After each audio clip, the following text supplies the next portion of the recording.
Thank you once again for joining Near and Rupar, our weekly live stream. I'm David Near, publisher of The Down Ballot. My co-host is Aaron Rupar, publisher of Public Notice. If you are a paid subscriber to either of our publications, you can participate in our Q&A. We love to take your questions, so just drop them in the chat box. And this week, ICE's terror campaign, which remains ongoing, despite the media buying Tom Homan's claims of a quote unquote drawdown, hook, line, and sinker in the Twin Cities. That's, I think, probably going to be a topic for us throughout the rest of the year, because there really is no sign of any kind of course change from the Trump administration.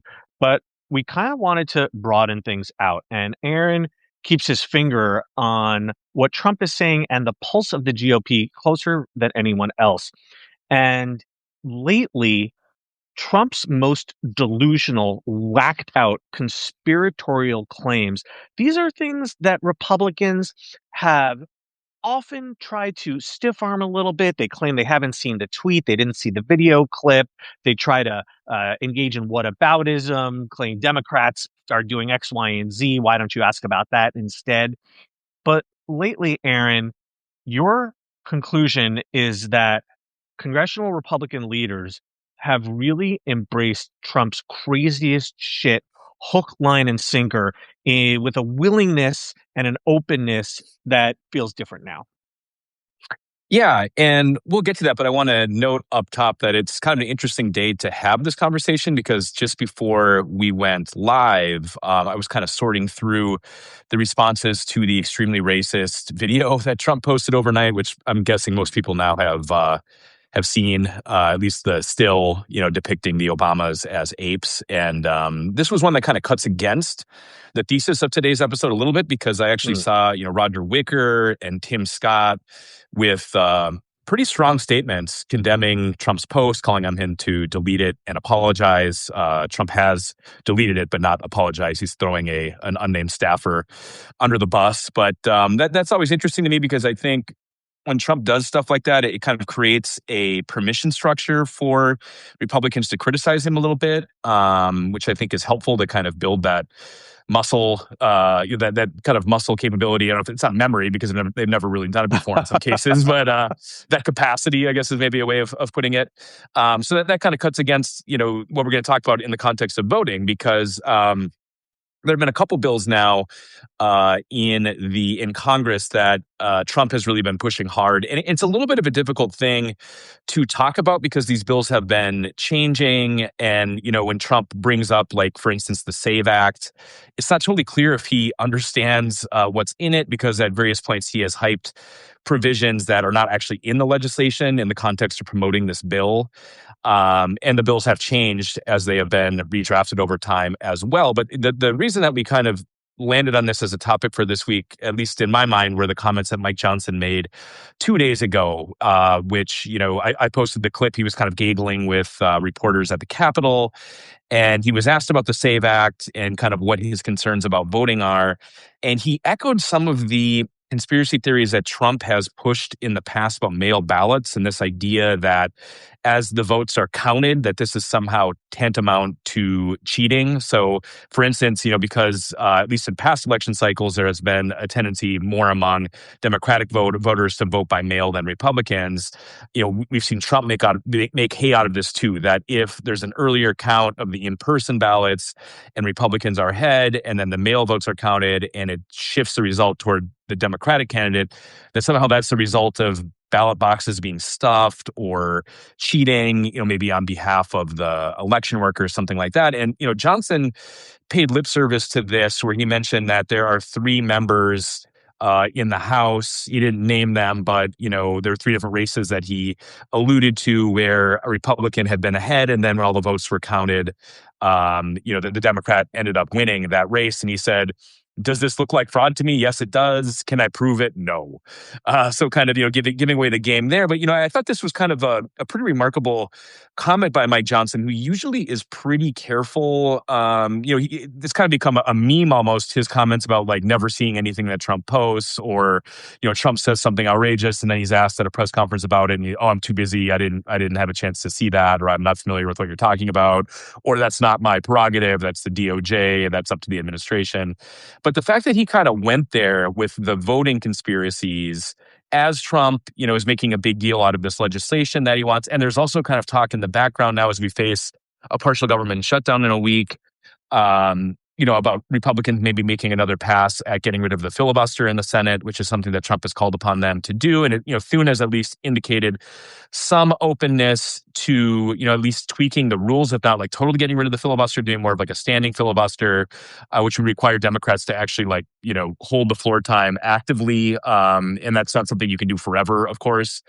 It does kind of lead to me being a little bit concerned that, we're going to talk later about developments in Texas and how that really augurs poorly for Republican chances of holding the House in November. And of course, there's even a question at this point about the Senate that, maybe they are going to really, not just on Trump's behalf, because we know that Trump is willing to cheat and do anything possible to maintain power, but will there be enough buy-in among Republicans, especially in the Senate, but also in the House, for them to kind of come on board with some of these efforts as well? And I thought Johnson's comments were significant, indicating that, they might be willing to go all the way with Trump on this. I find it fascinating what you said at the start about certain Republican senators like Roger Wicker from Mississippi criticizing Trump over the flagrantly racist Obama's tweet. At the same time, you have Mike Johnson doubling down. Doubling down isn't even really the right word. Just, I don't know, diving deep into the abyss of the Trumpist conspiracy theories. And it's amazing that Trump actually deleted the tweet, because we almost never, ever see any kind of, obviously he didn't apologize, but we almost never see him recognize in any way that he might have ever done anything wrong. And simply deleting the tweets is tantamount to an admission that, yeah, this was over the line, especially given just how disgusting the rhetoric from the GOP has been. And not just that, that you have official government accounts posting absolutely outrageous Nazi imagery, and somehow this was all of a sudden a bridge too far. So that you have these two things happening at the same time. Mike Johnson going whole hog on the election conspiracy theories, and Republicans also trying to distance themselves from Trump. I think that this feels to me like a really vivid illustration of the problem that the GOP has had ever since Trump showed up on the scene, and in particular, ever since he captured the GOP, which is, on the one hand, going against the king. For them, it's a terrifying thing to do, because you can wind up completely on the outs with your career over. Let's think of someone like former Senator Jeff Flake from Arizona. On the other hand, if you embrace him and all his lunacy, then you really risk going down with the ship. And I think that you referenced Texas. I think that what's going on in the broader political world is absolutely a massive driving force here, because as Trump tightens his grip on the party, things are getting worse and worse for Republicans. So which direction do they go? It's a terrible problem to have. And oh my God, I feel all the sympathy in the world for them, for this pitiable. Sorry, I was just kidding. I love this moment for them. Yeah, suck it. Yeah. Well, yeah. If Trump's approval rating was around 50%, I don't think we would be seeing the same intensity of his posting and comments about this, which has really, since the calendar turned to 2026, it feels like there's been kind of this whole, redoubling of, we really need to pass some sort of, election related legislation, which is basically voter suppression is what they want to do. And I believe the SAVE Act would require across all 50 states voter ID. And Republicans have been lying about this, saying it's an 80 to 90% type proposition when it's polled. I don't think that's accurate. And, when there have been referendums on voter ID, including here in Minnesota, they have gone down to defeat. When you kind of explain it to people, typically, or in many instances, they can kind of see what it is, because, the instances of there being fraudulent voting are so vanishingly few and far between that they just, don't sway elections at all. So it is kind of, to me, it really reads as kind of a pretext to get the federal government more involved in the way that the votes are counted, which of course became a big controversy following the 2020 election, where you had, Trump demanding that Georgia officials find votes for him. It's not, I mean, voter suppression obviously helps the GOP, but it's, almost the terrain has kind of shifted to the counting of votes, more so than the casting of them. And of course, the SAVE Act is more of a measure that would address the casting of ballots rather than the counting of them. But, just kind of feel like a Trojan horse. And of course, there were the comments, I probably should have mentioned these earlier, that Trump made earlier this week about the need to nationalize voting, as he put it. He cited 15 states in particular, which I think are, pretty much the ones that he lost, that he thinks Republicans should, take over the voting process. And, he's really not ever pressed too hard on this, because, I believe it came up in that NBC interview that he did, and he just kind of skated in terms of like, what problem is this addressing? Because, of course, it's a solution in search of a problem. And so, you'd like to hear him try to at least kind of articulate some reason why this has to happen. And, when Republicans like Ted Cruz, when, this has been a trope of his for a long time. Of course, Cruz was a big backer of January 6th and, the efforts to overturn the election. And the sleight of hand that Republicans often make when they're pressed on this is they cite the suspicions that people have themselves as evidence. Right. It's like, well, people have all these concerns about, fraudulent voting, and so we need to take it seriously and do something about it. It's like, well, they're listening to you lie about it. So, it's kind of a circular reasoning where the fact that Republicans are lying to people and they, on some level take these lies seriously, or, there's probably some willful reasoning there too. But we have decades of evidence now that Trump doesn't believe that he can ever legitimately lose any sort of contest, including elections. And the possibility of that trickling down even further into the Republican Party is troubling when they have as much power as they do this year. So it's something I think definitely to monitor over this next week, because the sides on the DHS funding issue in particular, which is, the kind of the nexus of the possible shutdown, seem pretty dug in.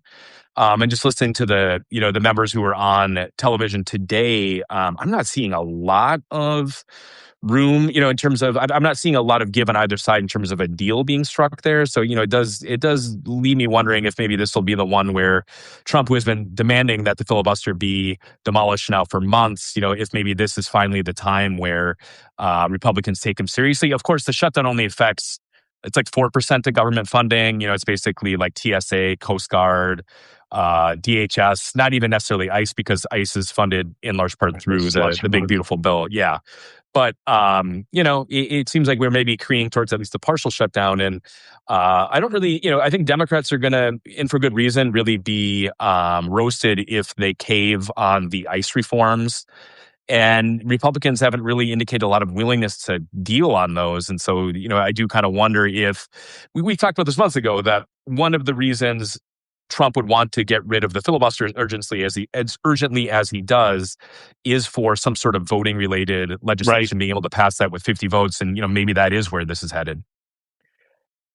Trump refuses to engage in one very important activity, really, in any democratic society, which is, as you were alluding, Aaron, laying the groundwork for why something needs to happen. And he's gotten away without doing that sort of very basic blocking and tackling of politics, because the GOP is so heavily enthralled to him, but not always. And less so now in some important respects. And I think that the possibility of this SAVE Act, this basically, a national voter suppression act, passing in particular in the Senate, looks very, very dim.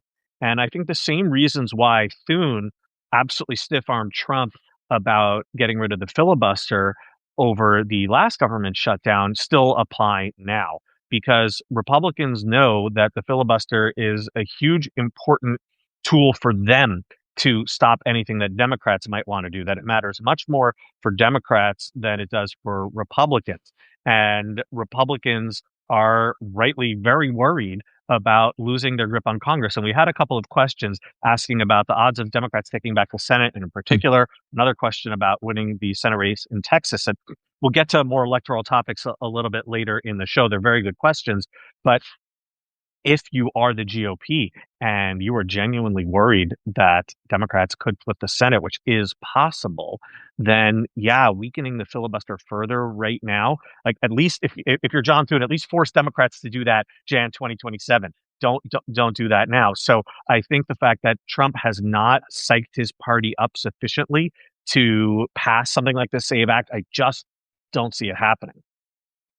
Yeah, and there, as you're talking about that, there's the SAVE Act, and then there's the Save America Act, which is a Chip Roy bill, which I think even goes further than the SAVE Act does. And this is where it gets a little tricky, because oftentimes, like I said, Trump, some of his posts that he's made about this don't seem to really, know the difference between those Right. bills or understand what exactly is in them. But yeah, you're right. I mean, I did see Thune, at least he's kind of towed the same line that he has been with the filibuster, that he doesn't think the votes are there. But, I have seen more Senate Republicans kind of chattering about, maybe again, like making the requirements for pulling off the filibuster more strenuous. So, it would in effect kind of end it in that if you have to actively hold the floor like that, you can't do that forever. So I don't know. I mean, maybe it's a little bit premature and we'll have to see what happens over this next week.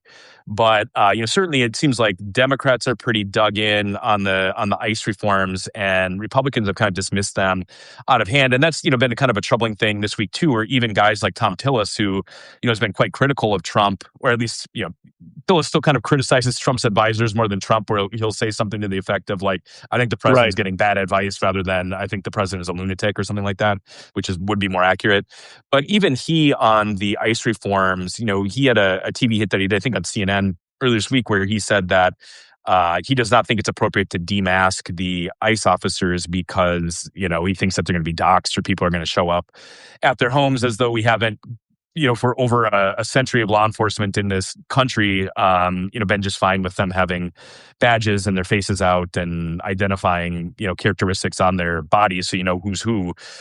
So, if that's a bridge too far for Republicans, and the warrant requirements as well, where, Democrats want ICE to have to go to an actual judge to get a warrant when they enter someone's property. Republicans seem to think it's fine for them just to go to an immigration judge. So it's kind of like a, DHS basically giving itself a warrant, and you can understand why that's not really a sufficient check. If that's too far, then, what are Democrats really bargaining for at that point? Now some of this is just probably part of the negotiation. Obviously there's going to have to be some sort of deal hashed out.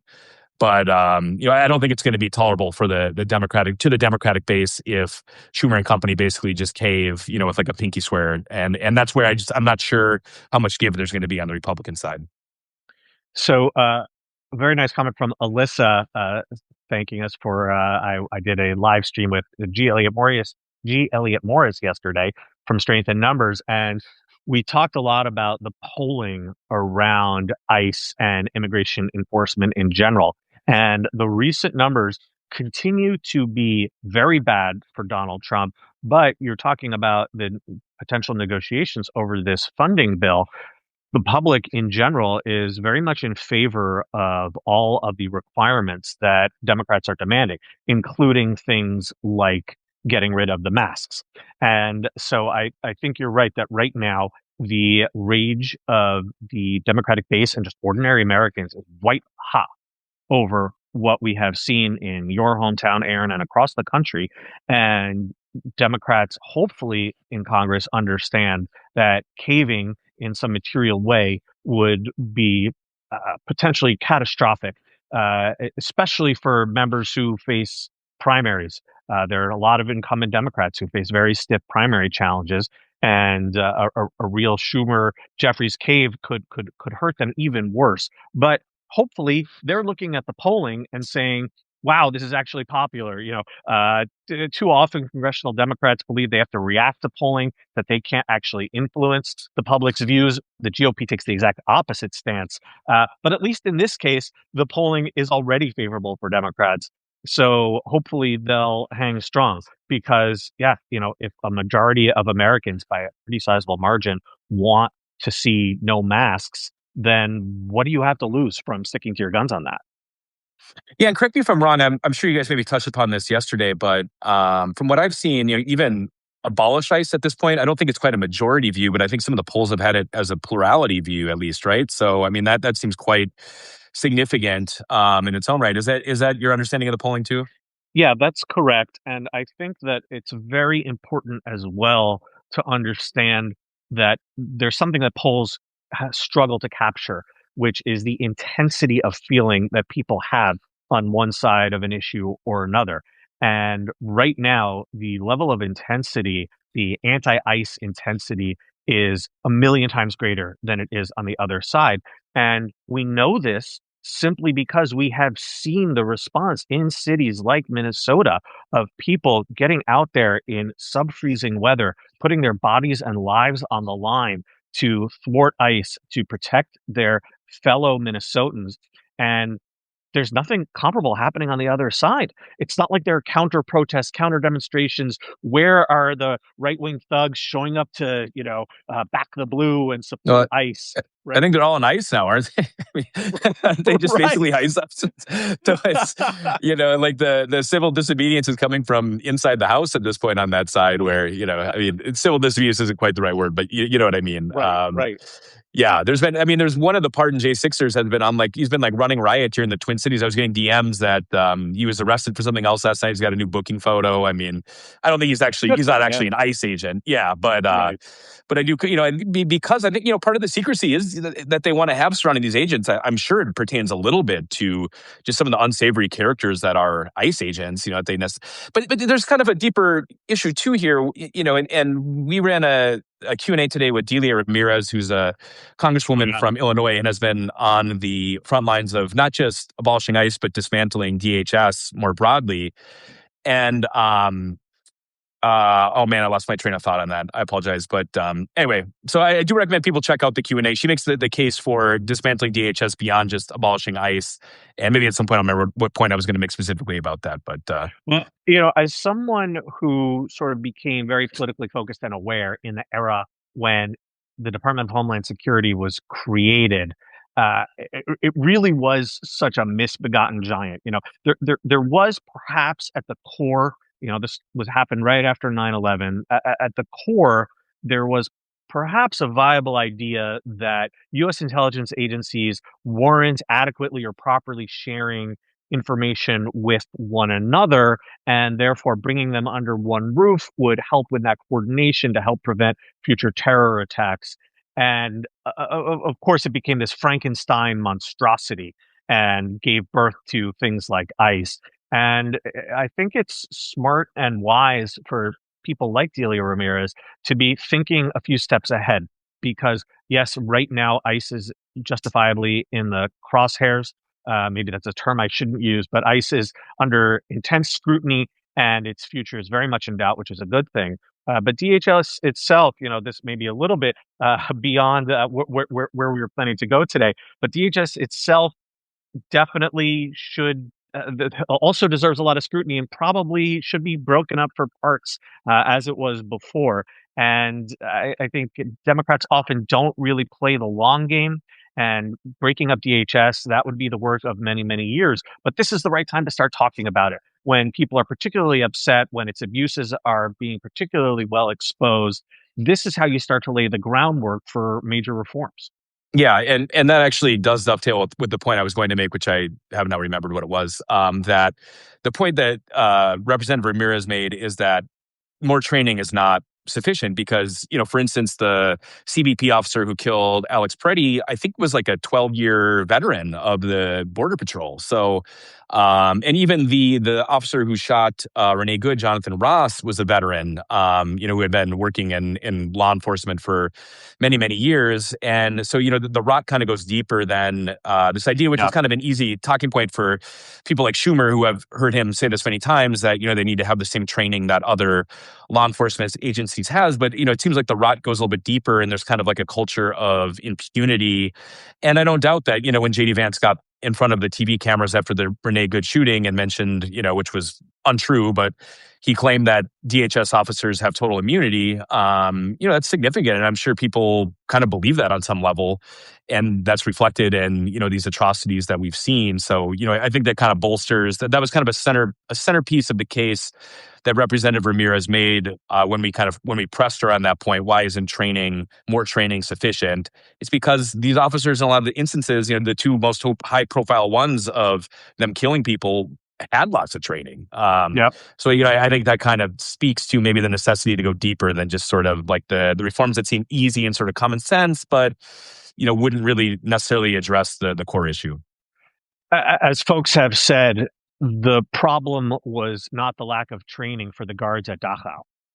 Yeah. This comes straight from the top, and it's a culture of impunity. And ICE, we were laughing about it before, but in a dark way. ICE attracts the proud boy types, the thuggish, violent types, and they've lowered their standards to such an extreme degree that they are taking applications from people who couldn't get hired by local police forces either. So yeah, it is really important, but at the same time, I think the masks are very, very meaningful. I don't think that they're just a symbol, but symbols are also important. And they are a very, very toxic symbol. But at the same time, if the masks were to stop, that would be a very visible win. And also, since we know these ICE agents are wearing these masks because they are afraid, because they really are cowards, well, maybe they would be a little bit less aggressive if they couldn't wear the masks. Right. And I'm not enough of a world scholar to know this off the top of my head, but it's also like, how many police forces around the world are running around masked up like that? I mean, I don't even think in Hungary they have that. I mean, there might be some sort of like special police force in Putin's Russia that does that, but it's really worth kind of taking a step back and just considering like how far down the authoritarian path we already are. That there's essentially secret police who are not readily identifiable in terms of like having a badge number or even their faces out. And like, that's not, there aren't a lot of democratic countries, if any, that have that. Yeah. And it just kind of happened, there was no real debate about this at the time, right? I mean, they just basically started wearing masks. Doing it. Yep. From day one. And now, and like I said, the fact that people like Tillis and, in Tillis's case specifically, when they're bringing up this concern about, they're going to start showing up at the law enforcement officers' homes and harassing their family, it's kind of like they're daydreaming and stuff, right? Haven't seen a single news report about like such and such ICE officer had, was harassed at his home or their family was harassed.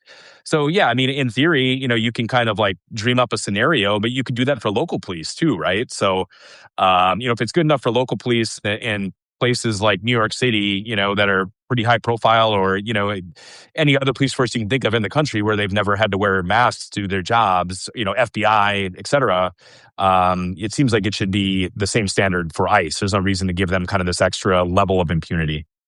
Well, to me, the fact that they wear the masks is in a perverse way, and I want to caveat this, in a very perverse way, a positive sign about the lack of entrenchment of Trump's autocratic rule. Because in Nazi Germany, they didn't wear masks because they knew they didn't need to. And here they wear masks precisely because they are afraid. And I think that's a really important distinction there. And, I'll leave it there. Yeah.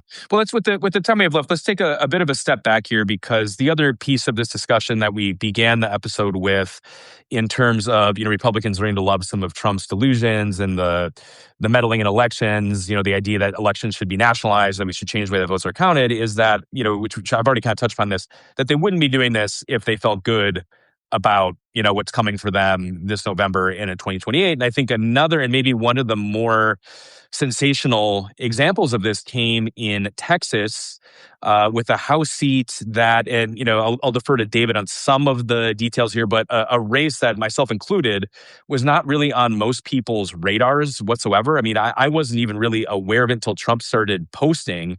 And, political names are very difficult sometimes in general, but the Republican in this race, one of the strangest names I have ever seen. How is it pronounced? Do you know this?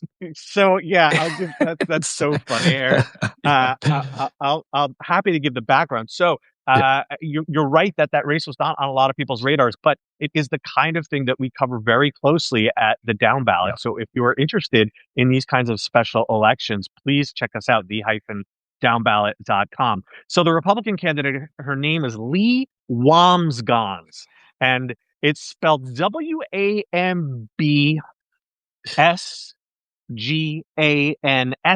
Yes, I think I got that right. Please fact check me on that. That was not easy to do. There's apparently some character on Succession with that same name, Hmm. and there were all these people tweeting like, "I thought that was a fake name from Succession. I can't believe that's actually a real name in real life."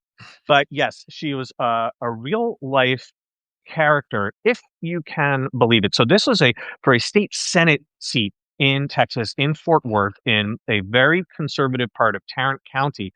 This district, Trump won it by 17 points. And Republicans were very afraid that they were going to lose this because there was a first round of voting in November. And the Democrat, Taylor Ramett, he's an Air Force veteran, a machinist, and a union leader. He got 48% of the vote against two Republicans in that first round. And Republicans freaked out and started spending millions of dollars to save Wamsgans. And it didn't work. It was a total disaster. Wamsgans is, I can't believe I have to keep saying that name. The Republican candidate, her background, she works for a company called Patriot Mobile, which I kind of love this, bills itself as America's only Christian conservative wireless provider. But it's like, were we worried that there were two? And Patriot Mobile and Wamsgans had led this effort in the area to take over local school boards and install far-right Christian conservative candidates and do all the crazy stuff that we've seen these extremist school boards do. And she never shied away from this far-right label. She called herself Ultra MAGA. This was on her campaign website. And she, unlike the Republican money bags, almost refused to accept that she was in danger. And she wound up getting her ass absolutely kicked by 14 points. So this is a 30-point overperformance, a huge flip. And something else, Aaron, Texas state Senate seats, they are enormous. There are actually fewer state Senate districts in Texas, just 31, than there are congressional districts. There's 38 of Hmm. those. So this is a big, big electorate. And turnout wasn't particularly high, but there was a lot of money spent on this race and a lot of attention. And Republicans totally freaked the geek out after this race. They did not, for the most part, try to write it off as, oh, it's a weird race. Oh, it's a one-time thing. Oh, it's just a legislative election. No, they really lost their shit over this one, and they're right to do so because if Democrats can achieve even one third of this kind of shift in Texas, then to finally get back to that question we were asked earlier, it very much puts the Texas Senate race in play. And at the same time, you also have Republicans freaking out about their primary because Senator John Cornyn, his polls are absolutely terrible. It looks like Ken Paxton, the utterly scandal-tarred, incredibly baggage-laden attorney general, is going to win that primary and really put the race in play for Democrats. And that finally, I'll wrap up here, that finally gets us to the other question, which is what kind of shot do Democrats have of taking back the Senate? And I'd say if we are in a situation where Democrats are seriously competing for the Texas Senate seat, I would say that you got to call the Senate a toss-up, which is really remarkable because Democrats need 4 pickups. They need 51 seats because otherwise, in a 50-50 Senate, J.D. Vance would break ties. So they need 4 flips. North Carolina and Maine are the 2 top ones. And then you have a bunch of much more difficult states to flip. But if we're really talking about Texas, if Republicans are really freaked out about it, as well they should be, then yeah, I would call it a 50-50 shot. Hmm. Did the Senate race in Texas, did it become quite nationalized in terms of the content of the campaigns? Because I wonder to what extent, like Trump's unpopularity, what's happening in places like here in Minneapolis, like if that played a role, or in some instances, obviously there can be really localized issues that are more decisive. So, what was your read on that? My view is that Trump's extreme unpopularity is very much the sort of background radiation of every single election happening right now. In terms of the dynamics of the race itself, though, Taylor Ramett, the Democrat, he focused on the two issues that have helped power Democrats to victories in other deep red districts: affordability and public education. Public education, in particular, has come under attack in Texas. Texas Republicans finally achieved their decades-long dream of establishing school vouchers just recently. And affordability, of course, a massive crisis in every corner of the country. And as I was saying before, Wamsgans just kept leaning into this hard right, ultra MAGA image. So, in the specifics on the ground, I would say it didn't really get nationalized in, I think, the way you're talking about. But Trump's deep unpopularity is unavoidable. And the other thing I want to just mention briefly is that when you have this kind of shift of this magnitude, especially in a district this red, it's not simply about Democrats turning out in much greater numbers and Republicans staying home. So both of those things happened. We also saw Republicans change sides, that there were Republican voters who were sick of what was happening, particularly Latino voters, and they came out and said, no, we're done. And we are voting for the Democrat in this case. And that, more than anything else, is what has Republicans in a total panic. Does the Senate district, does that map on at all to any of the House districts? Because I'm curious if this would have implications for that particular House seat that'd be like coterminous with the Senate district or close to it. It's an excellent question. Texas is so gerrymandered that, when you say graft the congressional map on top of the Senate map, you're talking chunks and pieces here and there. And the congressional map, we've talked about that at length, that Republicans, they passed this new gerrymander. And in so doing, they were very, very careful not to weaken any of their existing seats. But there are, if there is a massive wave year, there are potentially some districts that could come into play in Texas that the Republicans currently hold and that they were never expecting to defend. And the results in this special election point in that direction. And here's the thing, Aaron, even if Democrats don't actually succeed in flipping a single seat in Texas, just putting those seats in play is a disaster for Republicans because they already have such a small majority in the House. They are playing so much defense. At this point, they're playing virtually no offense either. So, yeah, just to expand the playing field deep in the heart of Texas would be a huge win for Democrats. Yeah, and the other thing about Texas is that the primaries are coming up real soon, right? Next month already. So they're very early by the standards of the primary calendar. And yeah, you're right that it seems like Republicans don't really have a great option. Is Wesley Hunt still nominally in the race, or did he bail? So So the Republicans have a three-way primary, and if no one wins a majority of the vote, there would be a runoff at the end of May. So the primary is between Ken Paxton, John Cornyn, and Congressman Wesley Hunt.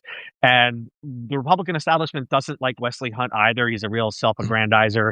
He also has just completely abandoned his job in Congress. But the funny thing, Aaron, is that there have been a couple of polls this week that show Cornyn in third place, suggesting that there could be a runoff that the incumbent doesn't even make it to. In other words, a runoff between Paxton and Hunt. And so I asked someone who was the number one expert in this kind of trivia, Eric Ostermeyer, who is at the University of Minnesota. He runs a fantastic site there called Smart Politics. And I asked him, when was the last time a sitting senator finished third or worse in a primary? It hasn't happened since 1962. So it's been an incredibly long time. If this happens to John Cornyn, damn, that would be fun.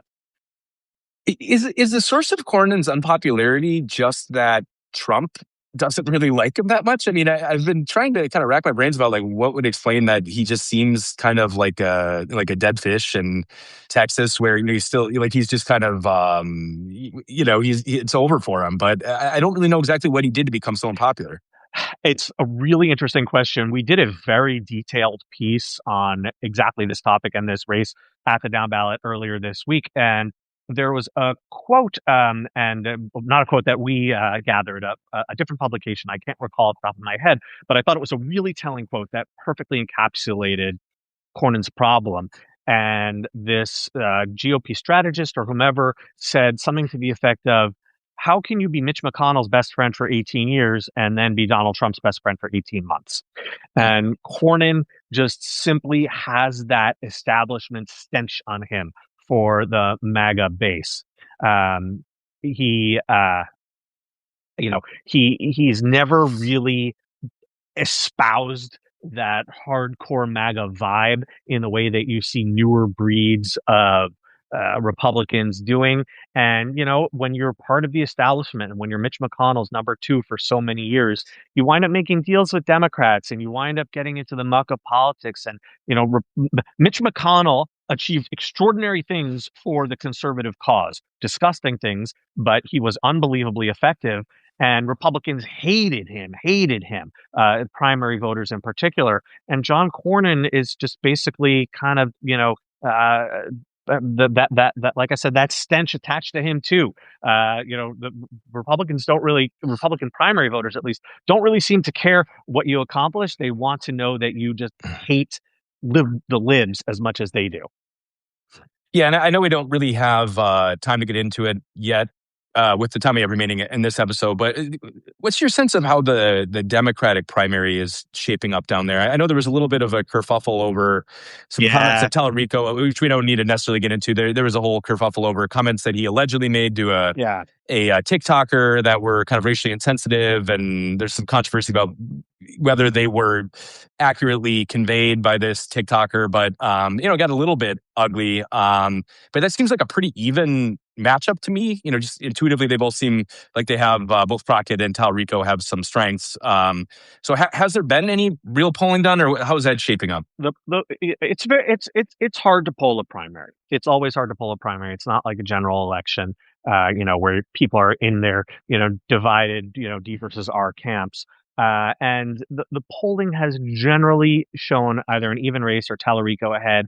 Some polling on behalf of Crockett has shown her ahead. But that kerfuffle you talked about, I feel like it's probably just a one-day story. I would be surprised if it winds up in any attack ads. And I mention that because Tallarico has been dominating the airwaves. He outraised Crockett in the fourth quarter of the year about 2-1. I think more than 2-1 actually. And he's been advertising for a while. He has deep pocketed allies who have come onto the airwaves, including with a negative ad hitting Crockett just this week that they're putting millions of dollars behind. And Crockett, her backers keep saying that, yeah, we're going to get involved. But like you pointed out, Aaron, time's running out and they really haven't yet. It's not over by any stretch. Tallarico seems to have the momentum, but I'm definitely not ready to handicap this one. There's just too much uncertainty. Yeah. Well, we'll leave it there for today. I do want to note before we go that 2 weeks ago when I did a fundraiser for various nonprofits that are working with communities affected by ICE, it was so successful. I think we raised about $15,000. I'm doing another one today. Oh, that's amazing. With a nonprofit that specifically is helping people pay their utility bills because there are a lot of affected communities where people are having a hard time going to work or just kind of doing normal things because either themselves or their family members are at risk. There was actually an ICE checkpoint less than a mile from my house today where they were flagging people down on an overpass. So it's still kind of a very live topic here, even though obviously there's a lot of other things in the news that people are paying attention to. But if you are a free subscriber and you've been considering getting a paid subscription, today is a great day to do that because 100% of the proceeds, if you subscribe through today's edition of the newsletter, there's buttons on the page. It's the Delia Ramirez Q&A that I mentioned earlier. All of that money will go to this nonprofit that helps people. I think it's called like the Sense Collective or something like that with CENTS, but they help people, like I said here, pay their utility bills.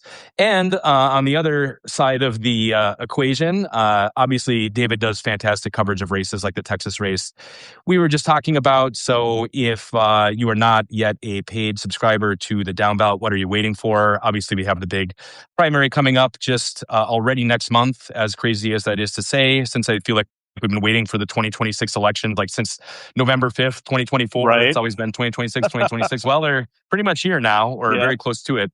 So this is a great time to obviously sign up for the Down Ballot and track David's fantastic coverage of the Texas race and all the races below the presidency. So we'll be back same time, same place next Friday. Enjoy the Super Bowl for those of you who are going to be tuning in. David, are you going to be watching the Super Bowl? And which halftime show are you going to watch? Are you going to watch the normal one with Bad Bunny or the Turning Point USA one with Kid Rock? Obviously, Turning Point USA. How could I Oh, miss out on Kid Rock? I had a couple of people mention to me, "Oh, you should clip it. That's your time to shine." I'm like, no, I'm not That's subjecting my cruelty. with That's that. And cruelty. my brother was kind of half teasing, but he was bothering me over the weekend that I need to watch the Melania movie and clip it because there might actually be some tidbits in there since it's not fictional. It is a documentary, but even myself, I draw the line somewhere south of that where I'm not going to put myself through Melania and I'm not going to put myself through Kid Rock at the Super Bowl. You also can't give your money to the Melania movie.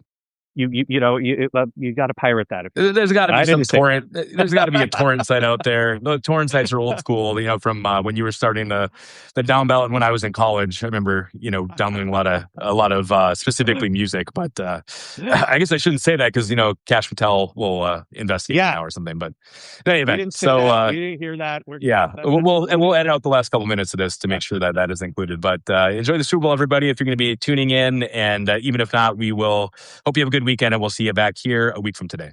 Bye bye.